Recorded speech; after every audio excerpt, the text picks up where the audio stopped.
Boycott boycott নাটকের পর টি-20 বিশ্বকাপের দল ঘোষণা করেছে পাকিস্তান।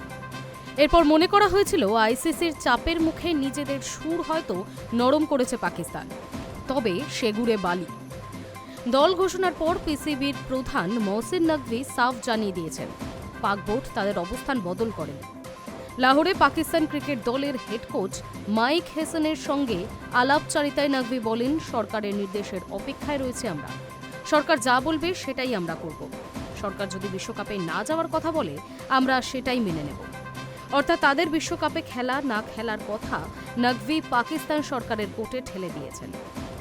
জানা গিয়েছে, দল ঘোষণার পর ক্রিকেটারদের সঙ্গে রুদ্ধদ্বার বৈঠক করেছেন নকভি। সেখানে ইতিমধ্যেই বুঝিয়ে দেওয়া হয়েছে পিসিবির অবস্থান। অর্থাৎ দল ঘোষণার পরেও পাক সরকার চাইলে তারা যে কোনো মুহূর্তে টি-20 বিশ্বকাপ থেকে সরে দাঁড়াতে পারে। পাক বোর্ডের প্রধান মহসিন নকভির ভারত বিরোধী অবস্থান সকলের জানা। বাংলাদেশকে বাদ দেওয়ার সিদ্ধান্ত সরকারিভাবে আইসিসি জানিয়ে দেওয়ার পরই নকভি বলেছিলেন, পাকিস্তান সরকার যদি বলে আমরাও খেলতে যাব না, তাহলে আপনারা 22 নম্বর দল তৈরি রাখুন। এরপর টি-20 বিশ্বকাপের জন্য 15 জনের দল ঘোষণা করে পাকিস্তান ক্রিকেট বোর্ড। প্রশ্ন হল, পাকিস্তান তড়িঘড়ি দল ঘোষণা করে দেওয়ায় কি ফের বোকা হলো বাংলাদেশ? আইসিসি বাংলাদেশকে ছাঁটাই করতেই প্রত্যাশিত অবস্থান নিয়েছে পাকিস্তান।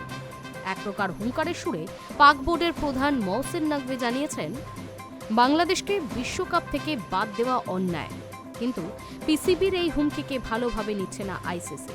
পাকিস্তান যদি বয়কটের কথা ভাবে তাহলে তাদের উপর দীর্ঘমেয়াদী নিষেধাজ্ঞা চাপিয়ে দেওয়া হবে। এখন দেখার পরিস্থিতি কোন দিকে এগোয়।